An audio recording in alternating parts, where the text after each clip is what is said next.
আজকে একটা জিনিস দেখে আমি নিজেও অবাক হয়ে গেছি, শেষে আপনাদের দেখাবো কি হয়েছে। নমস্কার বন্ধুরা, আমি শরৎ দেবনাথ। আমি গ্রামে গ্রামে ঘুরে মানুষের দরকারি গ্রোসারি ও স্টেশনারি জিনিস পৌঁছে দিই। আজকে আমি এসেছি চকবিহারি, ঝিনুকঘাটা, নতিপোতা, ধরমপুর এবং ঈশ্বরচন্দ্রপুর গ্রামে। সকালে যখন শুরু করেছিলাম তখন ভাবিনি আজ এত জিনিস লাগবে মানুষের। আমি কাস্টমারের প্রাইভেসি মেনটেন করি, তাই কে কী কিনলেন এবং টাকা লেনদেন এইগুলো দেখায় না। কিন্তু একটা জিনিস সবচেয়ে বেশি গেছে, শেষে আপনাদের দেখাবো।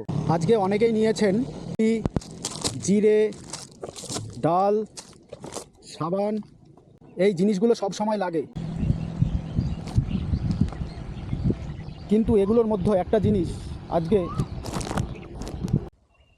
একটা জিনিস বেশি গেছে, সেটা এখন দেখাচ্ছি। এই যে ডাবর আমলা তেল, এইটা বেশি গেছে, আর শেষে আসলটা বলবো। কিন্তু এগুলোর মধ্যে একটা জিনিস আজকে একদম আলাদাভাবে গেছে। প্রায় প্রত্যেকটি বাড়িতেই সেই জিনিসটি নিয়েছে। এই যে মৌরির প্যাকেটটা দেখুন, এটা আজকে সবচেয়ে বেশি গেছে। সাথে পাঁচফোড়নের যে প্যাকেটগুলো ছিল ওগুলোও গেছে, মানে ওটা পুরোটাই শেষ হয়ে গেছে, আউট অফ স্টক। আমি নিজেও ভাবিনি এত ডিমান্ড হবে। এভাবে মানুষের কাজে লাগতে পারলে সত্যিই ভালো লাগে। আমি এভাবেই প্রতিদিন নতুন নতুন গ্রামে যাই। আগামীকাল কোথায় যাচ্ছি সেটা জানতে চাইলে ফলো করে পাশে থাকবেন। ধন্যবাদ।